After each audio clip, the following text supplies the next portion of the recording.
On October 16th, 1984, the Boston Celtics traded Gerald Henderson to the Seattle Supersonics for a future first-round pick. The Seattle Supersonics finished with a record of 31-51, which was the fifth worst record in the NBA that season. The Celtics lucked out in that draft lottery because that pick turned out to be the second overall pick in the 1986 NBA draft. The Boston Celtics would go on to draft Len Bias with the second overall pick. Bias was considered one of the most complete players in the draft and even drew comparisons to Michael Jordan, who was selected by the Chicago Bulls 2 years prior. 2 days after the draft, Bias suffered cardiac arrhythmia from a cocaine overdose. Bias passed away and left the Celtics without the player who was supposed to be a major part of their success in the 80s and 90s. The original Celtics Big Three was either entering or in the middle of their primes, and Len Bias was going to be the guy to take over the team and help lead Boston to more championships in the following years. Len Bias' death left many fans questioning, what if Len Bias didn't pass away 2 days after being selected in the NBA draft? The Celtics went on a 22-year NBA championship drought. Would Len Bias have changed that? Would Len Bias have been considered the next greatest player in the NBA? Would he have been the next Michael Jordan? Today, I'm going to try my best to answer the question, what if Len Bias did not die 2 days after being selected in the NBA draft?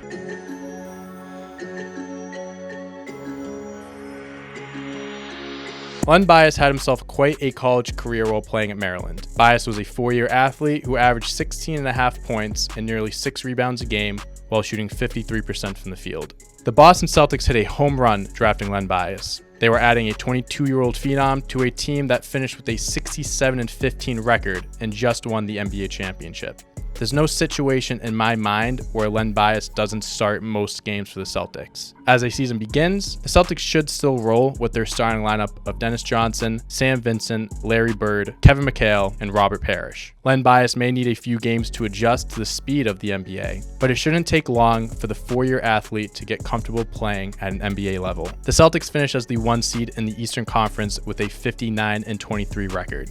The Celtics were dominant that season, and I'd expect the team to replicate that same record. Between starting and coming off the bench, Len Bias would go on and average around 12 to 13 points a night. The Celtics go on to sweep through the Eastern Conference in the playoffs and make it back to the NBA Finals for a 4th straight season. The addition of Len Bias makes the Finals series a bit more competitive, especially in the first few games where the Celtics lost by an average of 16 points. They give the Lakers a run, but LA ultimately goes on to win the NBA championship. Entering his second NBA season and coming off his first trip to the NBA Finals, Len Bias is looking to take a major step forward. As Kevin McHale and Robert Parrish begin to age and slow down a bit, Len Bias would see his points per game increase from around 13 to around 20 points per game. There's no question that Len Bias is a consistent starter on this team now, making Danny Ainge the go-to 6th man moving forward. The Celtics once again finish with the best record in the Eastern Conference and make it all the way to the Eastern Conference Finals against the Detroit Pistons. In real life, the Celtics lose the series 4-2, with each of their losses by 8 points or less. If Len Bias was on the Celtics, the series would be turned around. As great as the bad boy Pistons were, they wouldn't be able to stop the onslaught of scoring between McHale, Bird, and Bias. Bird failed to average more than 20 points per game that series, but the addition of Bias would soften that blow. Despite Detroit having 5 guys averaging 11+ points per game, Boston's 3-headed monster of Bird, McHale, and Bias would send them to their 5th straight NBA Finals. In a rematch of last year's NBA Finals, the Celtics and Lakers would battle it out once again, taking the series to 7 games. This is a high-scoring series that comes down to the last few possessions, with Boston having 4 different guys that can go off for 20+ points, puts them over the edge, winning their 3rd title in 5 years. The 1988-89 season would be an interesting year for Boston. Larry Bird only played 6 games this season due to having bone spurs surgically removed from both of his heels. Kevin McHale put the team on his back, averaging over 22 points per game, while Robert Parrish and Dennis Johnson try their best to help despite getting older as well. Adding Len Bias to the team would certainly help the Celtics finish higher than the 8th seed, but they would still lose in the first round of the playoffs. The Celtics would have a much better season next year, with Larry Bird coming back and the emergence of Reggie Lewis.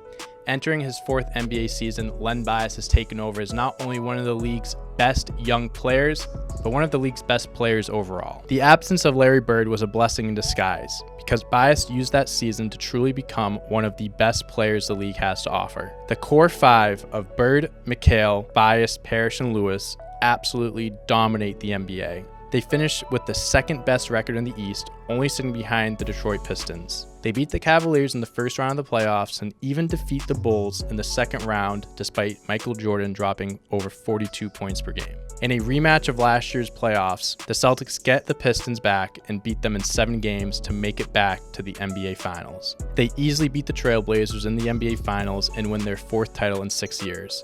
Len Bias wins his 2nd ring and takes home his first Finals MVP. The following season, the Celtics again finish as the 2nd seed in the East and make it all the way to the Eastern Conference Finals once again. Len Bias finishes as a top MVP candidate, but Michael Jordan takes home the award. The Celtics have 7 players scoring double digits, including 4 players dropping 17 plus a game. Despite the greatness of Jordan and Pippen, the Boston Celtics ruined Chicago's chance of winning their first NBA championship. The Celtics and Lakers continue their storybook rivalry and take down the Lakers in 6 games, giving Bias his 3rd ring and 2nd Finals MVP. As the years go on and Boston's core players start to exit their primes and lose time due to injuries, the Boston dynasty starts to deteriorate. Len Bias keeps the Celtics competitive even during the years that they struggled immensely. Bias continues to be an MVP caliber player and finishes as a top MVP candidate almost each year of his career. As great as he is, he can't stop the eventual Chicago Bulls dynasty and one of the greatest duos in Michael Jordan and Scottie Pippen. Len Bias would finish his career in Boston as one of the most decorated Celtics in history. If Len Bias hadn't died 2 days after being drafted, he would have gone down as one of the most decorated players in the 80s and 90s and would have kept the Celtics afloat and relevant during their dark years in the 1990s.